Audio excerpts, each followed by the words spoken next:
Esselamu Aleyküm değerli izləyicilər. Bu videoda sizlərə əsir düşmüş soydaşlarımızın Xankəndidə saxlanıldığı, Xankəndidə uşaq xəstəxanasında saxlanıldığı görüntüləri təqdim edəcəm. Hansı ki bu görüntülər çox nadir görüntülərdir. Yəni bəlkə də çoxlarınız, əksəriyyətiniz bu görüntüləri ilk dəfədir görürsünüz. Çox təəssüf hissi ilə bu görüntüləri sizlərə təqdim edirəm. Yəni, bu görüntüdə olan əsirlərimiz, ana bacılarımız, uşaqlar, döyülmüş cavan gənclərimiz, döyülmüş yaşlı qocalarımız göstəriləcək. Bu video, həmin bu video Qızıl Xaç Cəmiyyəti tərəfindən çəkilmiş bir videodur. Deməli, bu videoda gördüyünüz kimi yaşlı analarımızın çarəsizliyi üzlərindən oxunur. Bu gördüyünüz şəxs də Qızıl Xaç nümayəndəsidir. Amma təəssüf ki, adını bilmirəm, məlumatım yoxdur. Və məndə olan məlumata görə buradakı əsirlər Kəlbəzərdən düşmüş əsirlərdir. Hal-hazırda videoda izlədiyiniz əsirlərimiz, soydaşlarımız.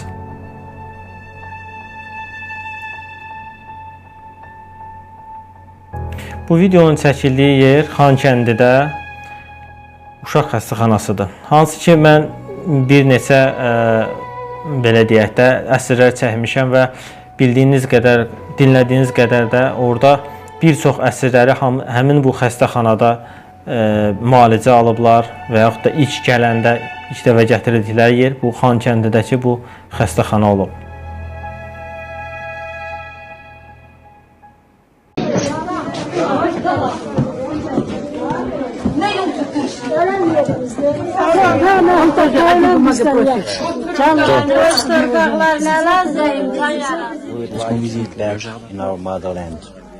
Günahsız analar, bacılar, qardaşlar, günahsız körpələr, hamı günahsız insanlarıq biz. Heç bir günahımız yoxdur, gətiribdilər. Nə olar? Var getdi, əlimizdən varımız da gedib, evimiz də gedib. Ancaq özümüz nə üçün dustaq qalmalıyıq burada? 7 ayda biz dustaq qalırıq. 7 ayda yol gözləyirik. Burada kadrlarda gördüyünüz anamız təəssüf ki, hal-hazırda həyatda yoxdur. Məndə olan məlumatlara görə bu anamız əsirlikdən qayıdıb və burada diqqət eləsəz, alnında bir qarartı görəcəksiniz. Məndə olan məlumata görə, səhv etmirəmsə, bu anamız güllə yarası alıb, sonradan bu müalicə olunub. Müalicə olunduqdan sonra, bir neçə müddətdən sonra, koma vəziyyətinə qaldıqdan sonra şükürlər olsun ki, düzəlib. Amma bu əsirliyin bu çətin günləri, çətin vəziyyəti, aldığı yaralar, müəyyən streslər nəticəsində çox təəssüflər olsun ki, əsirlikdən qayıtsa da bir müddətdən sonra vəfat etmişdir. Bu kadrda olan əsirlərimiz məndə olan məlumata görə Kəlbəzərli əsirlərdir və müəyyən gün fərqi olmaqla eyni vaxtlarda əsir düşüblər.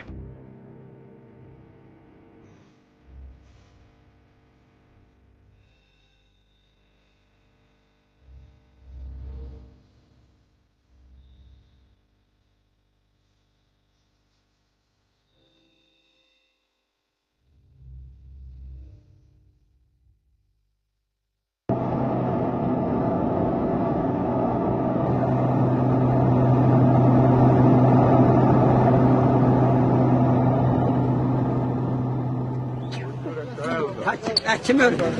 Ha? Sen dedem öyle. Sana öyle. Ha yok. Tamam ben beni gözlüyor seni. Hiçbir de dememişim ben ona. İnanmaz, inanmaz. Arada.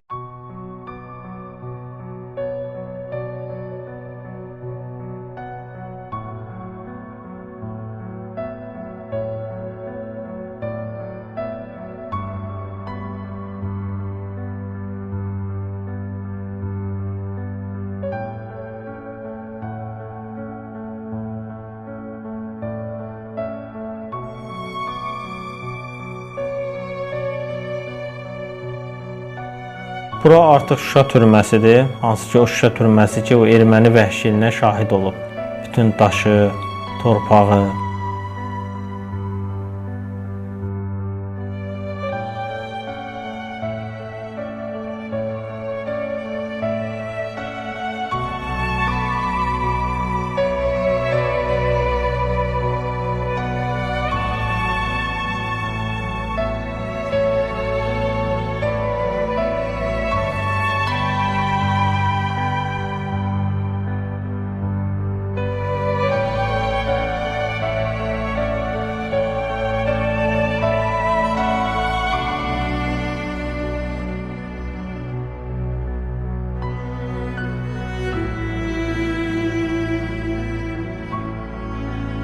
Və burada gördüyünüz kimi bu əsirlərimizin hətta ayaqqabılarından belə bilinir ki, yəni bu əsirləri bu türmədə necə saxlayırlar.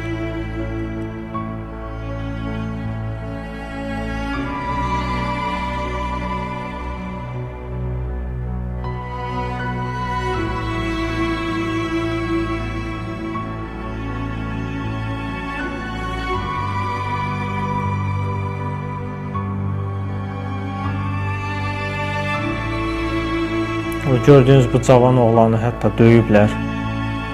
Üzü gözü şişmiş haldadır.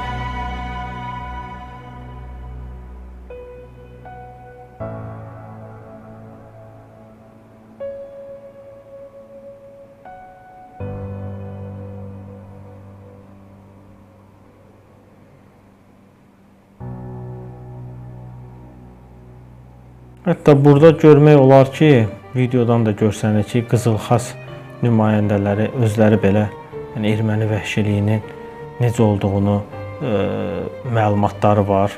Şəxsən bəlkə də görməsələr də, amma məlumatları var və çox belə deyək də fikirli halda, çox belə üzüntü içərisindədirlər. Bu yol da Şuşa şəhərinə gedən yoldur. Hətta mən sizə danışım, mənim çəkdiyim bir əsir var, Yaşar Xocalı sakini. O deyir ki, mənim o vaxtı, yəni bu müharibə olmadan əvvəl bir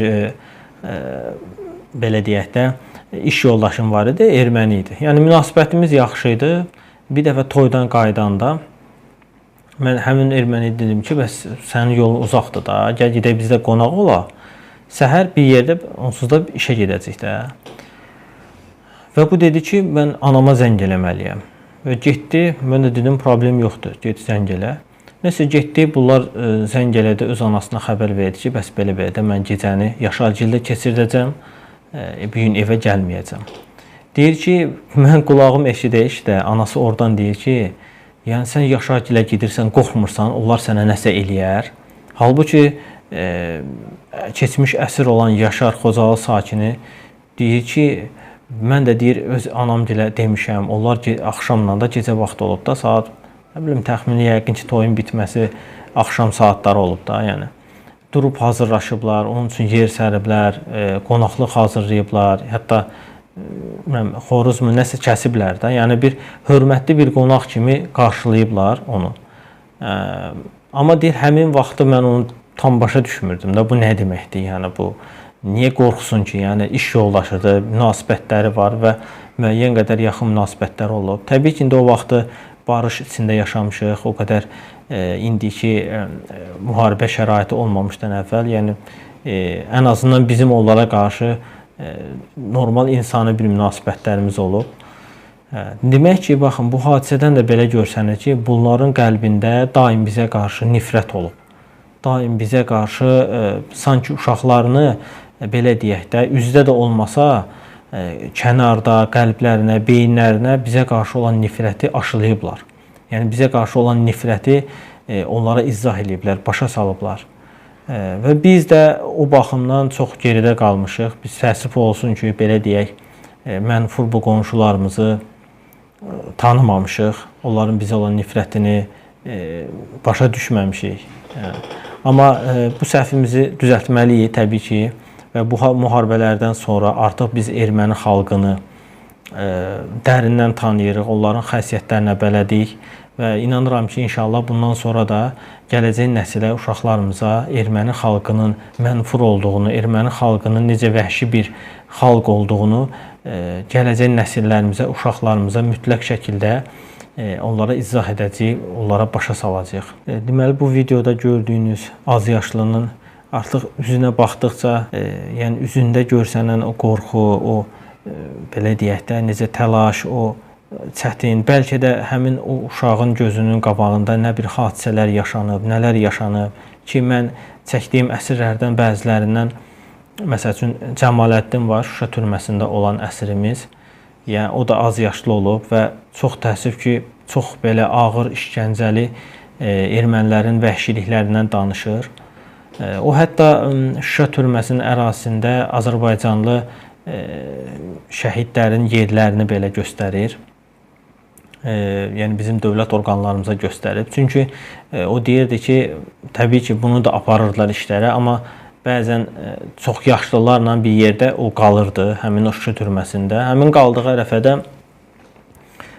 yəni orada ölən azərbaycanlılardan, şəhidlərdən, onların dəfn mərasimində də şahidi olub, dəfn mərasiminin şahidi olub. Hətta deyirdi ki, yəni onlara belə bir növ insan kimi baxmırdılar. Yəni ekskavatorla belə qazıb yeri sanki bir üzr istəyirəm ifadəmə görə bir heyvan kimi dəfn edirdilər. Yəni o qədər bir vəhşi millətdir erməni milləti.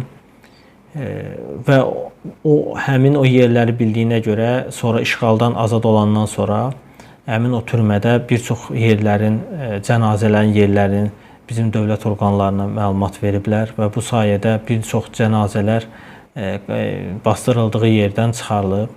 Hətta bir dəfəsində danışır ki, mənə müsahibəsində deyir ki, bir nəfər var idi, çox ağır xəstə idi.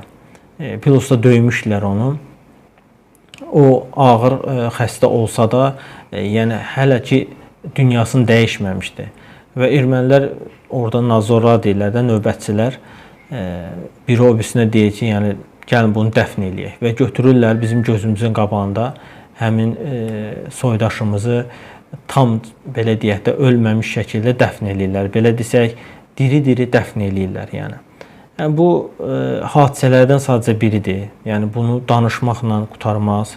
Bunlar ermənilərin bu vəhşiliyi danışmaqla qurtarmaz. Bu qədər əziz izləyicilər, çox təəssüf hissi ilə belə videoları göstərirəm və özüm də həqiqətən çox pis oluram.